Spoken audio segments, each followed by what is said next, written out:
गेल्या 1 महिन्यापासून काँग्रेस पक्षाकडे मराठा सेवा संघ संभाजी ब्रिगेडचा अध्यक्ष म्हणून मी स्वतः तिकिटाची मागणी केली होती, परंतु तिकीट मागत असताना पक्षाची भूमिका ही होती की निष्ठावंतांना न्याय दिला पाहिजे आणि त्यानुसार मोहनजी जोशी यांना पक्षाने तिकीट दिलेले आहे। आणि म्हणून मी सर्वप्रथम सगळ्यांना स्पष्ट सांगतो की निवडणूक तिकीट मिळण्यावर नसती, तर जे विचार आहेत त्या विचाराचा पक्ष आणि संघटना सत्तेत येणं जास्त महत्वाचं असतं। या ठिकाणी व्यक्तीपेक्षा पक्ष आणि संघटना महत्वाची वाटते आणि म्हणून मला असं वाटलं की आपण सगळ्यांनी एकदा चर्चा केली पाहिजे, कारण सध्याची परिस्थिती फार भयान आहे।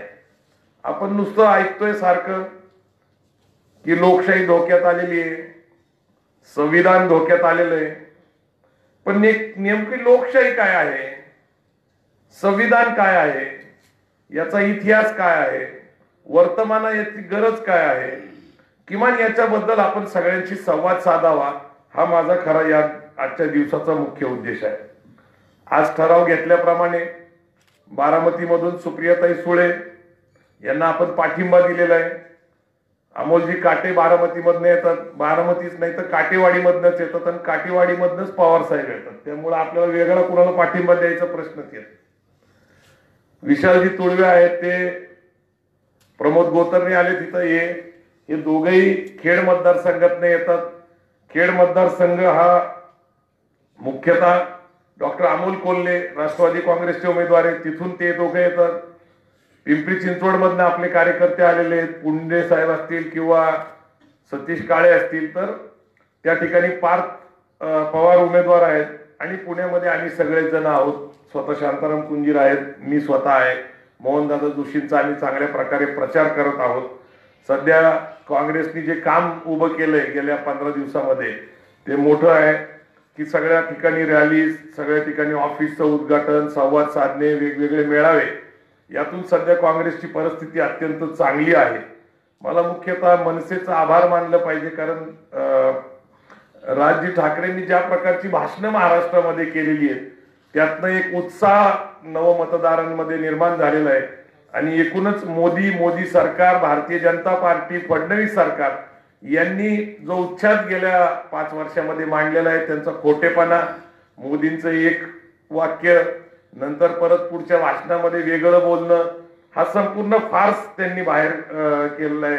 महाराष्ट्रामध्ये आपने उमेदवार उभे नसले केल्यामुळं त्या ठिकाणी 1:1 ज्याला आपण म्हणतो, एकास एक अशी निवडणूक होणार आहे। भारतीय जनता पार्टी, शिवसेनेचे उमेदवार आणि काँग्रेस, राष्ट्रवादी काँग्रेस आणि त्यांच्याबरोबर असलेल्या बहुजन समाजाच्या सर्व संघटना पक्षाचे उमेदवार यांची निवडणूक होणार आहे। तर या पार्श्वभूमीवर लोकशाहीबद्दल का बोलायचंय, तर लोकशाही नेमकी काय आहे, तर भारतामध्ये लोकशाहीची मुख्यतः स्थापना मला जी दिसती ती गणराज्य पद्धतीने काम केलं जायचं। बुद्ध काळामध्ये जर तुम्ही गेला तर छोट्या छोट्या गावामध्ये, छोट्या छोट्या भागामध्ये गणराज्य पद्धती असायची। लोक एकत्र यायचे, वेगवेगळे विचार मांडायचे आणि सगळ्यांचे विचार एकत्रित घेऊन एखादा विषय पटला की तो विषय पुढे न्यायचा, म्हणजे सगळ्यांची मतं समजून घेणे, सगळ्यांची मतं जाणून घेणे आणि सर्वांना उपयुक्त असलेला विषय पुढे घेऊन जाणं, हे गणराज्य संस्कृतीचं वैशिष्ट्य होतं। आणि बुद्ध काळामध्ये मोठ्या प्रमाणामध्ये लोकशाही पद्धतीने म्हणजे गणराज्य संस्कृतीने या देशामध्ये खऱ्या अर्थाने लोकशाही आपल्याला पाहायला मिळते। परंतु जगामधल्या लोकशाहीचा ज्यावेळेस चर्चा होती त्यावेळेस ग्रीसमध्ये, ॲथेन्स सारख्या शहरामध्ये 6व्या शतकामध्ये लोकशाही अस्तित्वात आली आणि त्या ठिकाणी प्रतिनिधी मंडळ असायचं। जसं आजची आपली लोकसभा आहे, राज्यसभा आहे, तसंच त्या ठिकाणी असायचं आणि त्या ठिकाणी वेगवेगळे विषय मांडले जायचे आणि खऱ्या अर्थाने ग्रीसमध्ये पहिल्यांदा लोकशाही आली। भारतातल्या लोकशाहीबद्दल आपण बोलायचं म्हटलं तर छत्रपती शिवाजी महाराजांच्या काळामध्ये, अलीकडे जर आपण म्हटलं 350-400 वर्षापूर्वी, छत्रपती शिवाजी महाराजांचं सुद्धा अष्टप्रधान मंडळ होतं। वेगवेगळे विषय घेतले जायचे, सगळ्यांच्या संमतीने विषय मांडले जायचे आणि त्या काळामध्ये सुद्धा एक पद्धतीची शिवाजी महाराजांचं जे राज्य होतं ते रयतेचं राज्य होतं, ती सुद्धा एक प्रकारची लोकशाहीच होती। पण जगभरामध्ये लोकशाहीचा अभ्यास करत असताना भारतामध्ये मात्र ब्रिटिशांचं ज्यावेळेस राज्य आलं आणि ब्रिटिशांचं राज्य आल्यानंतर खऱ्या अर्थाने इथल्या लोकांसाठी काही कायदे बनवले गेले. ते कायदे इथल्या लोकहितार्थ कायदे होते. भारत पहिल्यांदा आपण समजून घेतला पाहिजे की हा देश संस्थानिकांचा देश होता. साधारणपणे 525 संस्थानिक या देशामध्ये राज्य करत होते. म्हणजे वेगवेगळ्या राज्यांचा वेगवेगळा कारभार होता. त्यांची धोरणं वेगळी होती, त्यांच्या कारभाराची पद्धत वेगळी होती, त्यांची न्यायाची पद्धत वेगळी होती आणि बऱ्याच वेळा न्यायाची पद्धत ही मनुस्मृतीच्या कायद्याप्रमाणे होती. कारण आपल्या देशामधला वैदिक धर्म जो आहे तो वैदिक धर्म हा मनुस्मृती ग्रंथाला धर्मग्रंथ म्हणून मानतो किंवा त्याचे कायदे जे आहेत वर्ण व्यवस्थेचे असतील, जाती व्यवस्थेचे असतील किंवा शिक्षा करायची पद्धती असेल ती सगळी मनुस्मृतीप्रमाणे होती. परंतु ज्या देशामध्ये ब्रिटिश आले, ब्रिटिशांनी खऱ्या अर्थाने 1783 मध्ये पहिल्यांदा कायदे करायला सुरुवात केली आणि हळूहळू ब्रिटिश या देशामध्ये 1818 पर्यंत वेगवेगळे कायदे आणले. 1818 मध्ये ज्या वेळेस पेशव्यांचा या भीमा कोरेगावला शेवट झाला आणि भारतामध्ये खऱ्या अर्थाने ब्रिटिशांचं राज्य निर्माण झालं, त्यानंतर खऱ्या अर्थाने या देशामध्ये कायद्याचं राज्य यायला सुरुवात झाली. हळूहळू 1885 ला काँग्रेस पक्षाची स्थापना झाली आणि काँग्रेस पक्षाचे गोपाळ कृष्ण गोखले असतील, माधव गोविंद रानडे असतील, दादोबाई नवरोजी असतील यांच्या माध्यमातून खऱ्या अर्थाने काँग्रेस हे भारताचं प्रतिनिधित्व करायला लागले. बाबासाहेबांनी घटना लिहिण्यासाठी 2 वर्ष 11 महिने 18 दिवस रात्रंदिवस काम केलं आणि त्या माध्यमातून 395 कलमाची राज्यघटना आली. या राज्यघटनेचं वैशिष्ट्य काय आहे तर त्या बाबतीत अब्राहम लिंकन म्हणतात, लोकांसाठी लोकांच्या हिताकरता चालवलेलं राज्य म्हणजे लोकशाही. म्हणजे यातला सर्वात सामान्यातला सामान्य माणूस कारभारी होऊ शकतो देशाचा. आपण बघू शकतो की चहा विकणारा सुद्धा या देशामध्ये पंतप्रधान झाला. आता चहा विकणारा पंतप्रधान होऊ शकतो कारण लोकशाही आहे आणि लोकांमध्ये जनमत तयार केलं जातं आणि ते जनमत ज्या वेळेस तयार होतं त्यावेळेस बहुमताने सत्ता स्थापन केली जाते. परंतु नेमकी समस्या काय आहे की देशामध्ये राज्यघटना आली, राज्यघटनेने काय काय अधिकार दिले त्यातला प्रामुख्याने मला महत्वाचा अधिकार वाटतो सर्वांना एकच मत. सगळ्यांनाच एक मत देता येतं, एक पेक्षा जास्त मत कुणालाही देता येत नाही. राजा असू रंक असू, कुणी गरीब असू श्रीमंत असू, कुणालाही 2 मत देता येत नाही, त्याला एकच मत देता येतं. याचा अर्थ काय आहे की या देशातला प्रत्येक नागरिक हा समान आला, सगळ्यांना समान संधी आली आणि सगळ्यांना समान अधिकार आले. महत्वाचं जे राज्यघटनेतनं माझ्यासाठी महत्व काय वाटतं तर बोलण्याचं, लिहिण्याचं स्वातंत्र्य, freedom of speech and freedom of writing हे माझ्या दृष्टीने महत्वाचं वाटतं. कारण आम्ही सामाजिक चळवळी चालवणारे लोक, आम्ही काही निवडणुका लढवत नाही. आम्ही निवडणुका लढत नसल्यामुळं प्रबोधन करणं हेच आमचं काम राहतं आणि प्रबोधनाच्या माध्यमातून आम्ही जनजागृती करत आलो. संभाजी ब्रिगेड आहे, मराठा सेवा संघ आहे, जिजाऊ ब्रिगेड आहे, अनेक सामाजिक चळवळी बहुजन समाजाच्या, शिवराय फुलेशाह आंबेडकरांच्या विचाराने कार्यरत आहेत. यांचं कामच हे आहे की चांगल्या प्रकारची पुस्तकं लिहायची, चांगल्या प्रकारचं वाचन करायचं, चांगल्या प्रकारचं प्रबोधन करायचं, चांगले वक्ते महाराष्ट्रामध्ये आमच्या महापुरुषांच्या विचाराचा जागर करा. नेमकं काय झालेलं आहे की जे मूळ अधिकार आहे बोलण्याचं आणि लिहिण्याचं स्वतंत्र आज आपल्याला धोक्यात आल्यासारखं वाटतं का तर डॉक्टर दाभोळकरांची हत्या पुण्यामध्ये झाली. डॉक्टर दाभोळकरांचा खून झाल्यापासून आजही त्यांचा हत्यारा सापडलेला नाही. तेवढ्यावरच थांबलं का तो कॉम्रेड गोविंद पानसरेंची हत्या झाली. त्यांनी शिवाजी कोण होता हे पुस्तक लिहिलं होतं. दाभोळकरांनी अंधश्रद्धा निर्मूलनची चळवळ चालवली होती. कलबुर्गी जे कर्नाटकमध्ये त्यांची हत्या झाली. गौरी लंकेश त्यांची हत्या झाली कारण ते इथल्या विचार संस्कृतीशी प्रबोधन करणाऱ्या पुरोगामी चळवळीशी जोडलेले होते. पण पाहता पाहता काय झालेलं आहे महाराष्ट्रामध्ये पुरोगामी विचार मांडणाऱ्या डॉक्टर बाबा आढाव असतील, भरत पाटणकर असतील, साळुंके असतील, मामा देशमुख असतील, अलीकडच्या काळामध्ये श्रीमंत कोकाटे असतील, असंख्य लोकांना धमक्या येतात, ट्रोल केलं जातं, त्यांना अनेक प्रकारचा मानसिक छळ केला जातो. कार्यक्रमामध्ये गोंधळ घातला जातो आणि आता त्यांना संरक्षणात फिरायला लागतं. आता हे संरक्षणात फिरणारे लोक किती आहेत तर सर्वसाधारणपणे आम्ही माहिती गोळा केली तर 63 पुरोगामी विचारसरणीचे शिवराय फुलेशाह आंबेडकरांची विचारसरणी मांडणारे, अंधश्रद्धा निर्मूलन करणारे आणि जुन्या रूढी परंपरेवर प्रघात करणारे असंख्य लोक, म्हणजे हे प्रबोधन करणारे लोक, त्यापैकी 63 लोकांना आज संरक्षण आहे. त्यांच्या जीविताला धोका आहे, त्यांच्या बोलण्याच्या लिहिण्याच्या स्वातंत्र्याला धोका आहे. मग खऱ्या अर्थाने लोकशाही आपण म्हणायचं कशाला? लोकशाहीचे 4 स्तंभ आहेत. कुठला स्तंभ महत्वाचा आहे तर संविधान महत्वाचं आहे. त्यातून निर्माण झालेलं सगळ्यात पहिली काय आहे तर संविधानातनं संसद आली.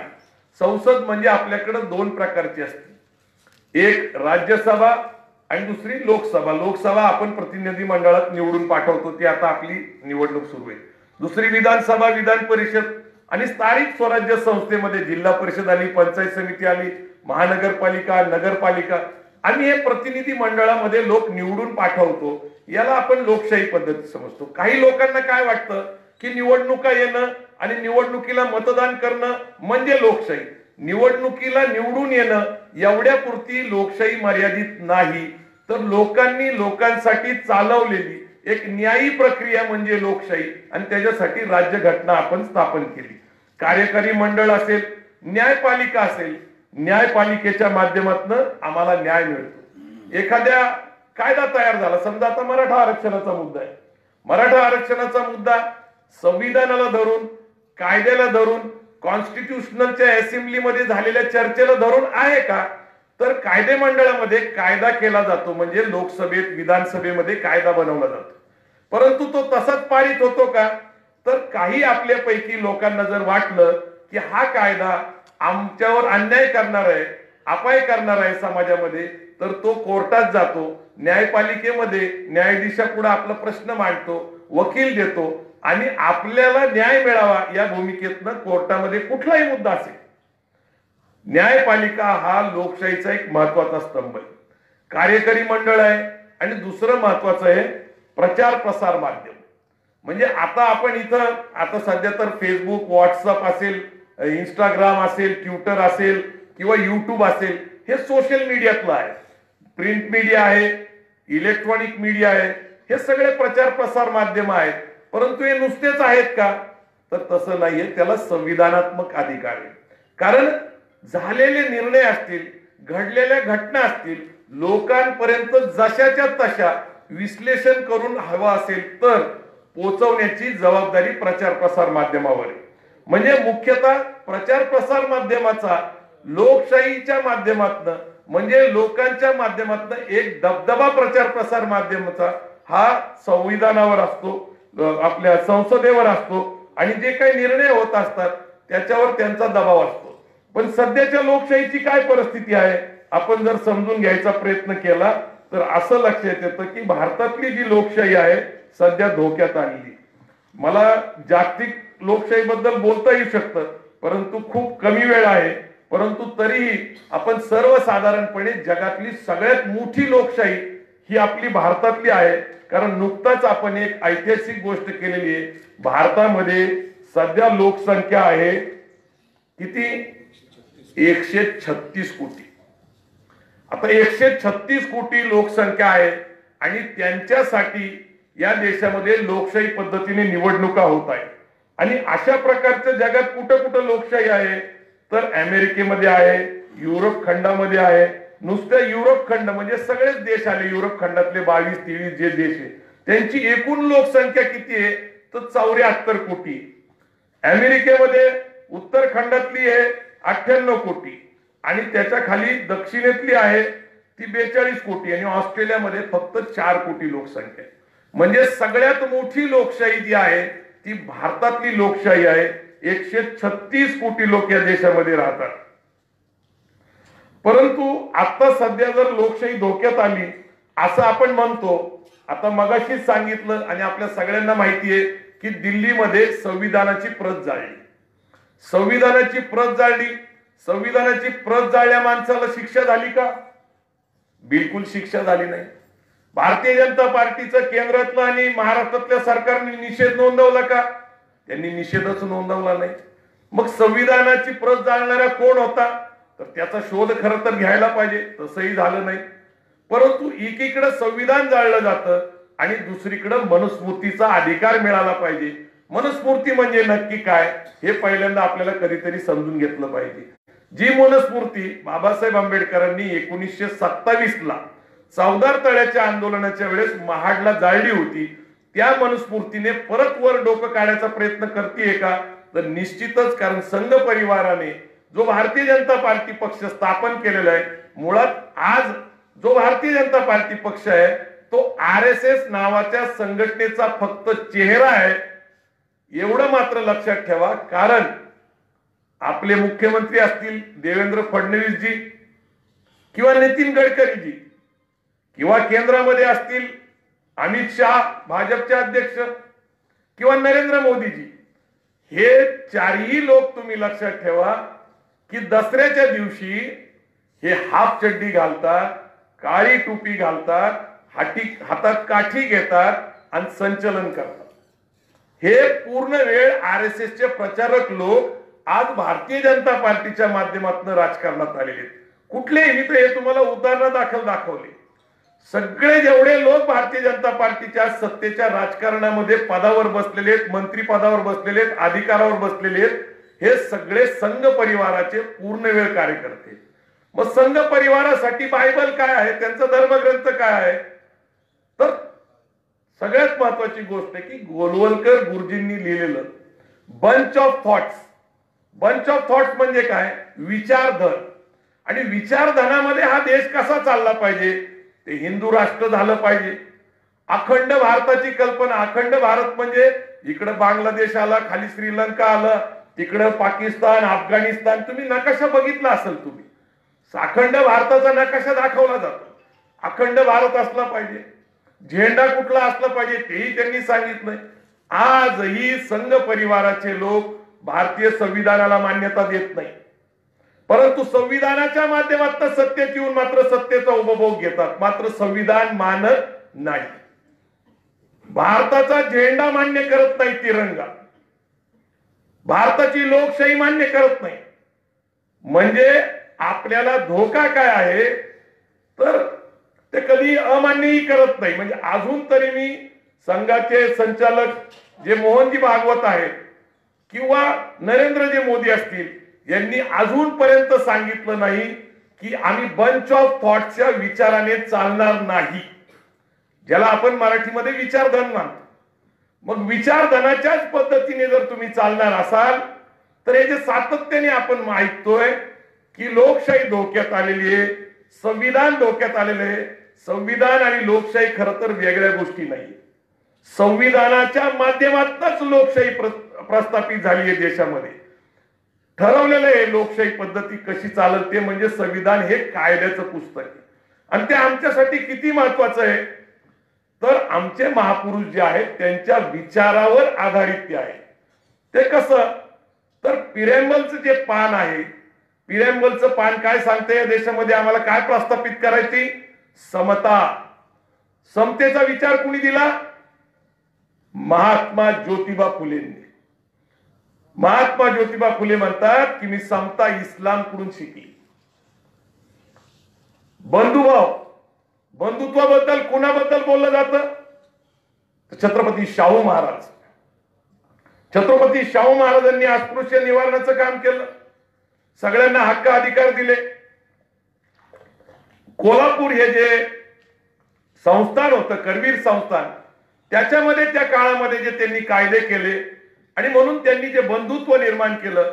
डॉक्टर बाबासाहेबांना परदेशात शिक्षणास पाठवायचं असेल, बाबासाहेब आल्यानंतर माणगाव परिषद मध्ये त्यांना अस्पृश्याचा नेता जाहीर करण्याचा असेल किंवा हत्तीवर मिरवणूक काढून साखर वाटण्याचा कार्यक्रम शाहू महाराजांनी केला असेल, तर हे बंधुभाव सगळ्या समाजामध्ये निर्माण करण्याचं काम शाहू महाराजांनी केलं होतं. महात्मा फुलेंची समता असेल, बाबासाहेब आंबेडकरांना जवळ घेऊन कवटाळणारे शाहू महाराज असतील.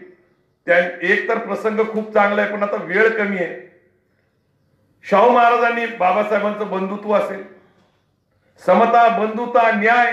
न्याय कुठून आला, बॅरिस्टर डॉक्टर बाबासाहेब आंबेडकरांनी या देशाला राज्यघटना दिली आणि त्यातून आपल्याला न्याय मिळाला आणि खऱ्या अर्थाने स्वातंत्र्य, प्रत्येकाला बोलण्याचं, लिहिण्याचं, स्वतंत्रपणे व्यक्तिगत जीवन जगण्याचा अधिकार. पण स्वातंत्र्याची कल्पना या देशामध्ये पहिली आणली ती स्वराज्य आणि स्वातंत्र्य निर्माण करणाऱ्या छत्रपती शिवाजी महाराजांनी. आणि म्हणून मी बऱ्याच वेळा सांगण्याचा प्रयत्न करतो की घटनेशी सामाजिक चळवळीच्या लोकांचं नातं काय आहे, तर शिवाजी महाराजांचं स्वतंत्र, महात्मा फुलेंची समता, शाहू महाराजांचं बंधुत्व आणि बाबासाहेब आंबेडकरांचा न्याय, हे आमचे विचार जे आम्ही सगळे सांगतो ते सगळे एकटावलेले आहेत संविधानामध्ये. पण सामाजिक चळवळीमध्ये दुर्दैवाने राजकारणाबद्दल फार राग आहे, फार द्वेष आहे. त्यांना असं वाटतं की राज्यकर्ते लोक आपल्यासाठी काहीच करत नाही. आम्ही एवढे प्रश्न घेऊन जातो, एवढी आंदोलनं करतो. नुकतंच आपण कुंजीर साहेबांनी सांगितलं की मराठा क्रांती मोर्चाच्या निमित्ताने 2.5 कोटी लोक रस्त्यावर आले. बहुजन क्रांती मोर्चे निघाले, त्याच्यातूनही जवळपास 1 कोटी लोक रस्त्यावर आले. दलित संविधान मोर्चे निघाले, त्यातूनही अनेक लाखो कोटी लोक रस्त्यावर आले. मुस्लिम मोर्चे, धनगर मोर्चे, या मोर्चांच्या माध्यमातून आजपर्यंत उपलब्ध माहिती अशी आहे की 6 कोटी लोक रस्त्यावर अत्यंत शिस्तबद्ध पद्धतीने क्रांती मोर्चे काढत होते.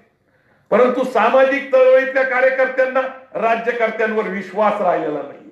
आणि म्हणून ज्यावेळेस आम्ही राजकारणातली भूमिका घ्यायचा प्रयत्न करतो, सामाजिक कार्यकर्ते एखाद्या वेळेस राजकीय भूमिका घ्यायचा निर्णय घेतात, कारण संविधान वाचलं पाहिजे, लोकशाही वाचलं पाहिजे, नाही तर आपलं बोलण्याचं आणि लिहिण्याचं स्वातंत्र्य धोक्यात आलेलं आहे, हे आम्ही सांगायचा प्रयत्न करतो. पण कार्यकर्त्यांकडून प्रतिसाद मिळत नाही. आणि म्हणून मला एक गोष्टीचा खुलासा करणं गरजेचं आहे की आम्हाला प्रत्येकाला एक मत द्यायचा अधिकार दिलेला आहे. मत हे डिसाइडिंग फॅक्टर आहे. आम्ही निर्णय घेतो की आम्ही कुणाला मत देणार, कुठल्या विचाराला देणार, कुठल्या पक्षाला देणार, कुठल्या महापुरुषाला मानणाऱ्या पक्ष संघटनेला देणार. याचा अर्थ आहे की आम्ही सगळेच लोक मत देणारे हे राजकारण करत असतात. आणि म्हणून लोकशाहीमध्ये समाजकारण, राजकारण अशा गोष्टी अस्तित्वात नाही. समाजकारणातले हेतू पूर्ण करण्यासाठी राजकारण हे माध्यम आहे, हे पहिल्यांदा सामाजिक चळवळीतल्या कार्यकर्त्यांनी ओळखलं पाहिजे. नाहीतर त्यांना काय वाटतं की ओ आता इतक्या दिवस सामाजिक काम केलं, मग आता उठले आणि मग इकडे गेले, या पक्षात त्या पक्षात. कारण शेवटी मरमर करावं लागते. आपण खूप प्रबोधन करतो, खूप चळवळी चालवतो, परंतु त्यातून साध्य काय होत नाही असं लक्षात यायला लागतं. त्यावेळेस राज्यकर्त्यांच्या जवळ जावं लागतं. राज्यकर्त्यांकडे गेलं तर राज्यकर्ते आपल्याला मदत करत नाही.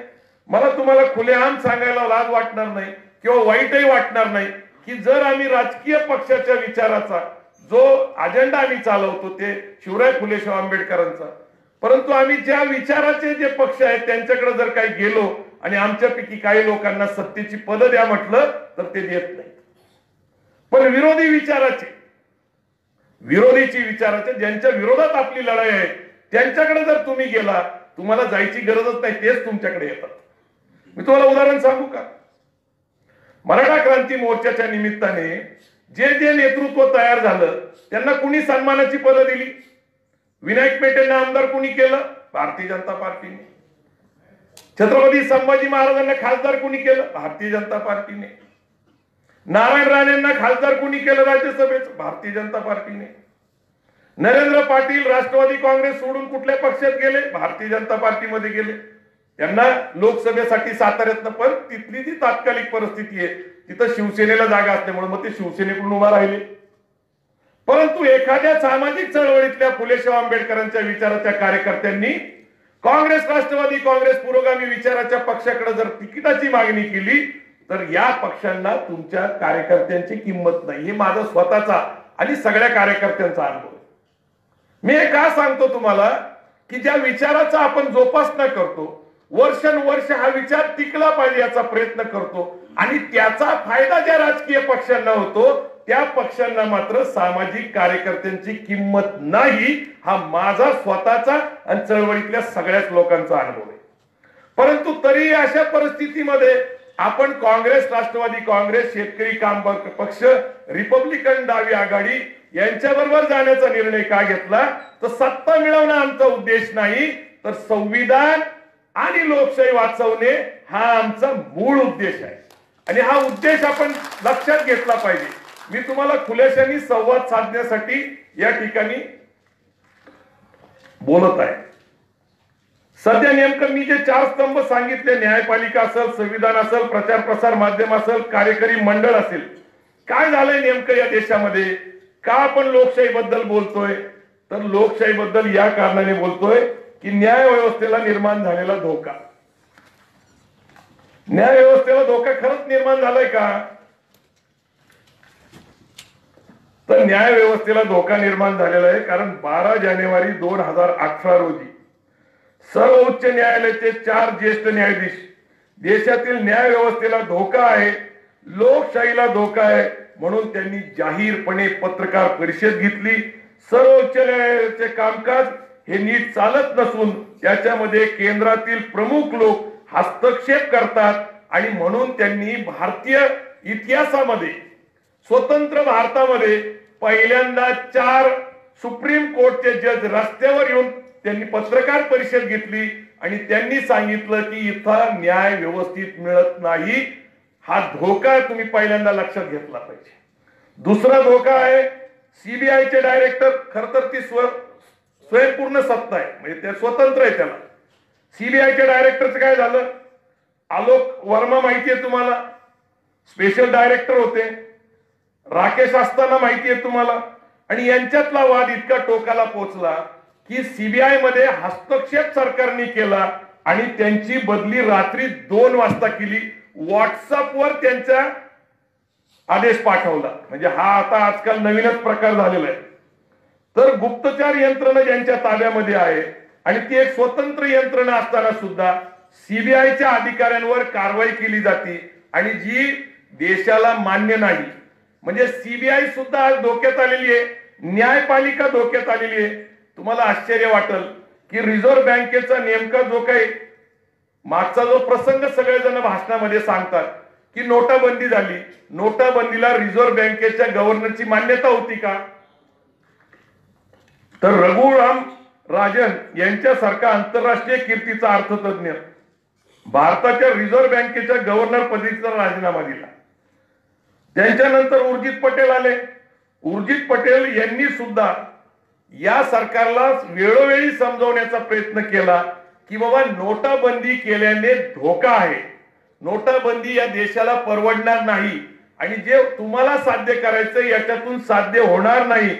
उर्जित पटेल सातत्याने केंद्र सरकारला सांगत होते, त्यांच्या धोरणाचा निषेध करत होते, विरोध करत होते. मात्र केंद्र सरकारने रिझर्व्ह बँकेचे डायरेक्टर बोर्ड हे त्यावर आरएसएसचे विचारसरणीचे लोक आणले आणि त्यांना हवा तो निर्णय घेतला, तो म्हणजे नोटाबंदीचा. नोटाबंदीबद्दल आपण काय ऐकतो किंवा 1000 आणि 500च्या नोटा बंद झाल्या, त्यातनं 450 लोक रांगेत उभा राहून मेले. परंतु या देशामध्ये नोटाबंदीमुळं छोटे जवळपास 3.5 लाख उद्योग बंद झाले. असं कोण सांगतंय? स्वतः पंतप्रधान सांगतात. छोटे छोटे त्यांचं म्हणणं आहे की ते बोगस होते. छोटे छोटे 3.5 लाख उद्योग बंद झाले. 3.5 लाख उद्योग जर छोटे छोटे बंद झाले असतील तर राज ठाकरे म्हणतात त्याप्रमाणे सर्वसाधारण आकडा आम्ही प्रयत्न करतोय शोधण्याचा, 4.5 ते 5 कोटी लोक बेरोजगार झाले. नोटाबंदीने बेरोजगारी झाली, रांगेत 450 लोक मेले. परंतु यातून सरकारचा जो हेतू होता काळा पैसा बाहेर काढायचा निघाला का? 99.3% रक्कम रिझर्व्ह बँकेत जमा झाली. उरलेल्या रक्कम बद्दल चौकशी करायचा प्रयत्न केला तर आंतरराष्ट्रीय स्तरावर ज्या ज्या देशामध्ये भारतीय चलन एक्सचेंज साठी पाठवलं जातं, म्हणजे आपल्या शेजारचा देश समजा नेपाळ असेल, श्रीलंका असेल, बांगलादेश असेल, खालच्या अनेक सिंगापूर आहे, मलेशिया, अनेक देशामध्ये चलन बदलण्यासाठी पैसा पाठवला जातो. तशा प्रकारचा पैसा आहे. म्हणजे 100% पैसे बँकेत जमे झाले, काळा पैसा जमला नाही. नंतर त्यांनी सांगितलं डिजिटल इंडियासाठी आम्हाला एटीएम पद्धतीने म्हणजे कार्ड काढायचे. कुठले ते? तुम्हाला क्रेडिट कार्ड असतील किंवा प्लास्टिक मनी, अशा प्रकारचं सांगितलं. तेही सक्सेसफुल झालं नाही, कारण शेवटच्या घटकापर्यंत बँकच्या प्रोसेस संपले म्हणजे पोहोचलेलं नाही. तर अशा प्रकारे ज्यावेळेस आपण विचार करतो त्यावेळेस आपल्याला माहितीसाठी सांगतो की एकूण एक्सरसाइज जी होती 6 महिन्याची, नोटा बंद केल्यापासून नव्या नोटा छापून बँकेत येऊन तुमच्यापर्यंत पोहोचण्यामध्ये जेवढं आर्थिक नुकसान केंद्र सरकारचं झालंय ते फक्त 1,26,000 कोटी रुपये. 1,26,000 कोटी रुपये नुकसान झालं. 4.5-5 कोटी लोकांचे रोजगार गेले. काय सांगितलं होतं? आजचे दिन आएगे. आजचे दिन आले का? आजचे दिन तर बिलकुलच आले नाही. नेमकं काय झालं? गॅसच्या किमती वाढल्या, पेट्रोल डिझेलच्या किमती वाढल्या, विजेची किंमत वाढली. आता हे सगळं सांगण्यामागचं कारण आहे की ज्या काळामध्ये 13-14 मध्ये नरेंद्र मोदी ह्या घोषणा देत होते की आजचे दिन येतील, गॅस स्वस्त होईल, पेट्रोल स्वस्त होईल, डिझेल स्वस्त होईल, वीज कमी स्वस्त होईल, रोजगार निर्माण केला जाईल, 2 कोटी लोकांना रोजगार दिला जाईल दरवर्षी, म्हणजे वार्षिक 10 कोटी रोजगार दिला जाईल. याच्यातलं कुठलंही यशस्वी झालं नाही. आणि 15 लाखाची गोष्ट तर स्वतः अमित शहानी सांगितलं की एक चुनावी जुमला था. म्हणजे 15 लाख येणार कुठून होते? तर स्वित्झर्लंडच्या बँकेमध्ये भारतीय उद्योगपतींनी ठेवलेला जो पैसा होता तो सातत्याने आपण आणू सातत्याने चाललं होतं. पण खरंच मी स्वतःही अनेक वेळा स्वित्झर्लंडला गेलो. भारतीय लोकांची तिथं असलेल्या पैशाची कुठली माहिती मिळत नाही कुणालाच, कारण त्या बँकेच्या प्रोसिजरच तशा आहेत. म्हणजे प्रत्यक्षात तसे पैसे येण्याची शक्यता होती का? नव्हती. म्हणून अमित शहानी खरं सांगितलं की हे चुनावी जुमला आहे. मग आता नुसतं तेवढा जुमला होता का? तर नाही.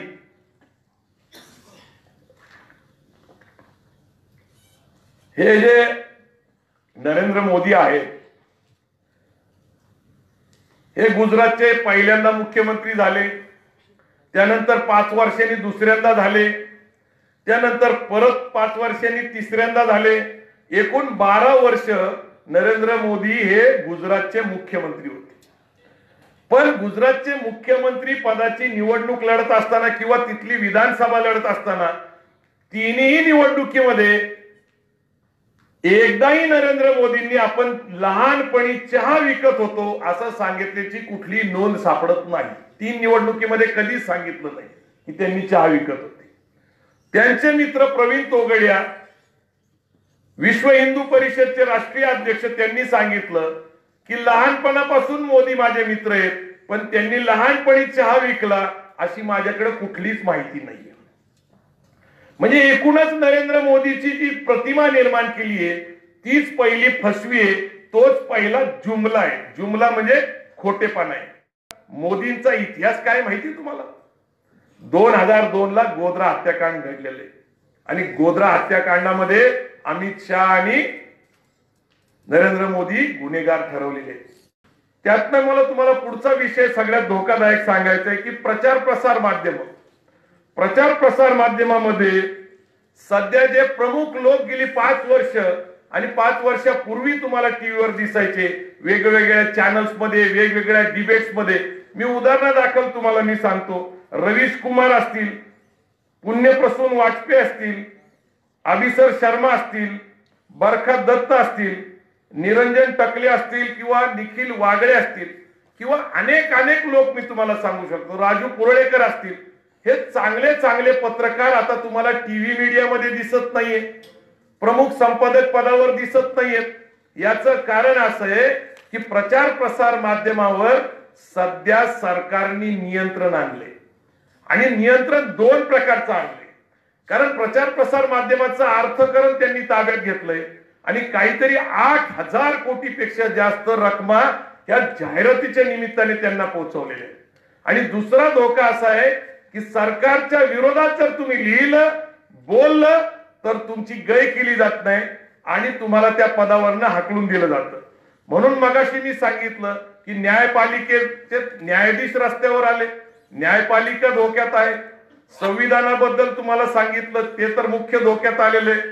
आणि सगळ्यात महत्वाचं प्रचार प्रसार माध्यम जे आहे ते लोकांपर्यंत सत्य पोहोचवण्याचं काम करत असतं. त्याला सुद्धा सत्य पोहोचून दिलं जात नाही. त्यांना धमक्या दिल्या जातात, त्यांना ट्रोल केलं जातं, त्यांच्या कुटुंबाला उद्ध्वस्त करण्याच्या धमक्या दिल्या जातात. या अशा प्रकारच्या लोकशाही आपल्याला अभिप्रेत नाही. आणि पुरोगामी चळवळीच्या लोकांनी आता नेमकं काय केलं पाहिजे तर सध्याच्या परिस्थितीमध्ये काँग्रेस, राष्ट्रवादी काँग्रेस, शेतकरी कामगार पक्ष, समाजवादी विचार सगळ्याच्या संघटना, रिपब्लिकन पार्टी यांनी जी लोकशाही आघाडी उभी केलेली आहे त्याच्या मागे उभा राहायला पाहिजे। आणि हा सगळा इतिहास याच्या मागे सांगण्याचं कारण असं आहे की मागच्या वेळेस ज्या वेळेस मोदीजी निवडणुकीला उभा राहणार होते 2013-14चा काळ होता, मोदीजी छत्रपती शिवाजी महाराजांचे आशीर्वाद घ्यायला रायगडावर गेले होते। कोण होतं रायगडावर त्यांच्याबरोबर? भिडे गुरुजी होते, आठवा तुम्ही, फोटो उपलब्ध आहे। देवेंद्र फडणवीस होते आणि छत्रपतींचे आशीर्वाद द्या, मोदीला साथ द्या, भाजपला साथ, अशा प्रकारच्या जाहिराती केल्या गेल्या। गेल्या वेळेस तुम्ही छत्रपतींचे आशीर्वाद घ्यायला रायगडावर गेले होते। छत्रपतींच्या आशीर्वादाच्या निमित्ताने बहुजन समाजामध्ये एक मेसेज दिला की मी तुमचा आहे, पण या निवडणुकीला मोदी रायगडावर गेले, मोदींनी छत्रपती शिवाजी महाराजांचे आशीर्वाद मागितले नाही। का मागितले नाही? कारण जे आश्वासन दिलं होतं की छत्रपती शिवाजी महाराजांचं स्मारक अरबी समुद्रामध्ये उभं करू, त्याचं 2 वेळा जलपूजन झालं, मोदींनी स्वतः केलं, अजूनही छत्रपती शिवाजी महाराजांचं स्मारक झालं नाही। हिंदू मिल मध्ये डॉक्टर बाबासाहेब आंबेडकरांच्या स्मारकाची अजूनही सुरुवात झाली नाही। छत्रपती शाहू महाराजांचं शाहू मिल मध्ये कोल्हापूरला स्मारक करणार होते, त्याचंही झालं नाही। दुसरीकडे मात्र सरदार वल्लभभाई पटेलांचा पुतळा गुजरात मध्ये वेळेत पूर्ण केला। कारण काय? तुम्हाला नेमकं सांगायचंय काय की तुम्ही आमच्या महापुरुषांच्या पुतळ्याबद्दल म्हणजे किती धाडदार खोटं बोलताय तुम्ही। आता तुम्हाला रायगडावर जाताच येत नाहीये आणि मग तुम्ही आता सध्या काय करताय? गरिबीवर बोलत नाही, दरिद्रीवर बोलत नाही, बेरोजगारावर बोलत नाही, शेतकरी आत्महत्यावर बोलत नाही, महिलांच्या संरक्षणावर बोलत नाहीये, तरुणांबद्दल बोलत नाही, विद्यार्थ्यांबद्दल बोलत नाही। मागच्या टायमाला तर खूप तुम्ही आश्वासनं दिली होती। आश्वासनं तर मी तर तुम्हाला इतकी सांगू शकतो की म्हणजे मी ते पूर्ण असंच बनवलेले, त्यांनी जे घोषणा द्यायच्या त्याच्याच विश्लेषण केलेले। छत्रपतींचे आशीर्वाद द्या, भाजपला साथ किंवा मोदीला साथ, ना खाऊंगा ना खाने दूंगा, ना खाऊंगा ना खाने दूंगा। याच्यात किती तथ्य आहे तर 22 मंत्र्यांवर महाराष्ट्रामध्ये भ्रष्टाचाराचे आरोप झाले। फक्त एक ज्येष्ठ मंत्री, त्यांना मात्र पदावरून काढलं त्यांनी, बाकीचे सोयीचे असतील त्यांच्यावर दबाव ठेवून त्यांना मंत्रिमंडळात तसंच ठेवलेले। चिक्की घोटाळा तुम्हाला माहितीये, शालेय साहित्यातला घोटाळा माहितीये, अनेक घोटाळे तुम्हाला, सिंचन घोटाळे, अनेक घोटाळे तुम्हाला सांगता येऊ शकतात। 22 मंत्र्यांवर महाराष्ट्रामध्ये या ठिकाणी घोटाळ्याचे आरोप आहेत, भ्रष्टाचाराचे आरोप आहेत। पण राहिला प्रश्न, ज्यांनी सांगितलं का ना खाऊंगा ना खाने दूंगा, राहुलजींनी रफेलच्या निमित्ताने 30,000 कोटी रुपयाचा भ्रष्टाचार, म्हणजे या देशातला सगळ्यात मोठा भ्रष्टाचार मोदी सरकार आणि मोदी स्वतः केलेले आहेत। त्यांनी फ्रान्सला जाऊन स्वतः डीलवर सही केलेली आहे, अनिल अंबानींना बरोबर घेऊन गेलेले, हे सगळं उघड सांगितलेले आणि सुप्रीम कोर्टाने सुद्धा आता डायरेक्शन दिले, तरी ते म्हणतात ना खाऊंगा ना खाने दूंगा। 625 रुपये किमतीची विमानं 1650 कोटी रुपयाला खरेदी केलं एक विमान। काँग्रेसने 126 विमानं खरेदी केली होती, यांनी फक्त तेवढ्याच किमतीमध्ये 36 विमानं खरेदी केली। हे सगळं फसवेगिरी आहे आणि ही फसवेगिरी आपल्याला या निवडणुकीमध्ये उघडी पाडली पाहिजे। आता सगळ्यात वाईट काय वाटतं, आणि मी शेवटचाच मुद्दा घेतो कारण आता आपले अध्यक्ष आलेले आहेत रमेश दादा, सौगन मुझे इस मिट्टी की, मैं इस देश को मिटने नहीं दूंगा। नरेंद्र मोदी भाषणामध्ये म्हणतात मैं इस देश को मिटने नहीं दूंगा। या देशाचा इतिहास नरेंद्र मोदींना माहित आहे का? या देशाची आजची लोकसंख्या किती आहे? 136 कोटी। ज्यांना उद्देशून ते म्हणतात की इस देश को मैं मिटने दूंगा नहीं दूंगा, ते पाकिस्तानची लोकसंख्या आहे 18 कोटी। सध्या पाकिस्तान आर्थिक अडचणीमध्ये आहे, मगाशी सांगितलं तसंच परवाच मी पेपरला वाचलं की 180 रुपयाला दूध आहे आता तिथं, इतकी महागाई वाढलेली.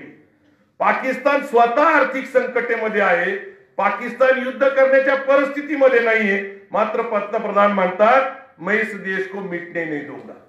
आणि मधले एक साधारण मला वाटतं 1 वर्षापूर्वी पंतप्रधान आणि स्वतः देवेंद्र फडणवीस यांनी सांगितलं की आमच्या जीविताला धोका आहे. परवा राज ठाकरेंनी ती क्लिप सुद्धा दाखवली, बऱ्याच लोकांनी बघितली असेल टीव्हीवर. एकीकडे मोदी म्हणतात की माझ्या जीविताला धोका आहे आणि दुसरीकडे म्हणतात की हा देश माझ्या हातात सुरक्षित आहे. आता त्यांच्या स्वतःला जीविताला धोका आहे. एकीकडे हे भाषण करतात आणि दुसरीकडे ते भाषण करतात की हा देश माझ्या हातात सुरक्षित आहे. या देशाला खूप मोठा इतिहास आहे, प्रचंड बलाढ्य देश आहे. आणि मोदीजी तुम्ही काय त्याला संपवतील किंवा संपवलं जाईल असं काही सांगायची गरज नाहीये. आमची बॉर्डर सिक्युरिटी फोर्स आहे, मिलिटरी आहे. आणि मला एवढंच सांगायचं या निमित्ताने की भारताची मिलिटरी जगातली 2 नंबरची, 2 नंबरची एअरफोर्स, नेव्ही आणि आर्मी ही जगातली 2 नंबरची आर्मी आहे. आणि म्हणून या देशाची सुरक्षितता आहे. परंतु मोदींबद्दल माझा आक्षेप काय आहे? माझा आक्षेप एवढाच आहे की मोदीजी अपयशी ठरलेला पंतप्रधान आहे. बेरोजगारी असेल, शेतकरी आत्महत्या असेल, रोजगार असेल, अनेक कारणाने मोदीजी अपयशी ठरले. आणि म्हणून पुलवामाच्या निमित्ताने राष्ट्रीय भावना निर्माण करणे, राष्ट्रीय भावना आंतरराष्ट्रीय स्तरावर कोण तयार करतं? जो अपयशी माणूस असतो, तो राष्ट्रपती असेल, तो पंतप्रधान असेल, ते अपयशी ठरल्यानंतर ज्या मूलभूत गरजा लोकांच्या पुरवण्यामध्ये अपयशी ठरतात त्यावेळेस ते राष्ट्रीय भावना निर्माण करतात. आणि राष्ट्रीय भावना निर्माण करणारा माणूस भित्रा असतो आणि कालांतराने तो हुकुमशाह होतो. तुम्ही ॲडॉल्फ हिटलरला तुम्ही जर डोळ्यासमोर आणलं तर ॲडॉल्फ हिटलर हे लोकशाही पद्धतीनेच सत्तेत आले होते. नंतर ते अपयशी ठरले आणि नंतर ते हुकुमशाह झाले, मात्र ते भित्रे होते. हे सिद्ध करण्यासाठी एकच उदाहरण आहे, नंतर त्यांनी आत्महत्या केली. ॲडॉल्फ हिटलरनी आत्महत्या केली हे सगळ्यांना माहिती आहे. जग जिंकण्याची स्वप्न दाखवली, पण जर्मनीतले जे बेरोजगारीचे प्रश्न होते, गरिबीचे प्रश्न होते, शेतकऱ्यांचे प्रश्न होते, महिलांचे प्रश्न होते, ते सोडवण्यामध्ये ते अपयशी ठरले. आणि म्हणून त्यांनी हुकुमशाही पद्धतीने देश स्वतःच्या ताब्यात ठेवण्याचा प्रयत्न केलाय. आणि म्हणून मला एवढंच सांगायचंय की हुकुमशाही प्रवृत्तीचा, संविधान न मानणारा, लोकशाहीला धोका निर्माण झाला असताना या महाराष्ट्रातील, या देशातील प्रत्येक शिवराय फुले शाहू आंबेडकरांच्या विचाराच्या कार्यकर्त्याची जबाबदारी आहे की हा देश लोकशाही पद्धतीने चालला पाहिजे, संविधानाने चालला पाहिजे. आणि म्हणून काँग्रेस, राष्ट्रवादी काँग्रेस यांची जी पुरोगामी लोकशाही आघाडी आहे यांना सत्तेत आणलं पाहिजे. आणि मला असं वाटतं की सध्याची परिस्थिती फार अनुकूल आहे. शेवट एवढीच विनंती करतो की पुण्यामध्ये मोहनदादा जोशी यांच्या पंजा या बटनापुढे आपल्या लोकांना सगळ्यांना सांगा की बटन दाबा, बटन दाबल्यानंतर 4 सेकंद थांबा, कारण कुठल्या याला मत दिलंय ते कळण्यासाठी ती स्लिप येणार आहे. त्याच्यावर पंजा आहे का, कमळ आहे का, कपाट आहे का, खाट आहे का जरा बघा आणि मग नंतर बाहेर निघा. कारण दिलेलं मत बरोबर माणसाला पोचलं का ते बघा. बारामतीतनं अमोल काटे साहेब आलेले आहेत, तर सुप्रियाताईसाठी ते सक्रिय आहेत. सुप्रियाताईच्या घड्याळावर शिक्का मारला पाहिजे. इकडे पार्थ पवार आहेत, तिथं घड्याळावर शिक्का मारला पाहिजे. आणि डॉक्टर अमोल कोल्हे त्या ठिकाणी घड्याळावर बटन दाबलं पाहिजे.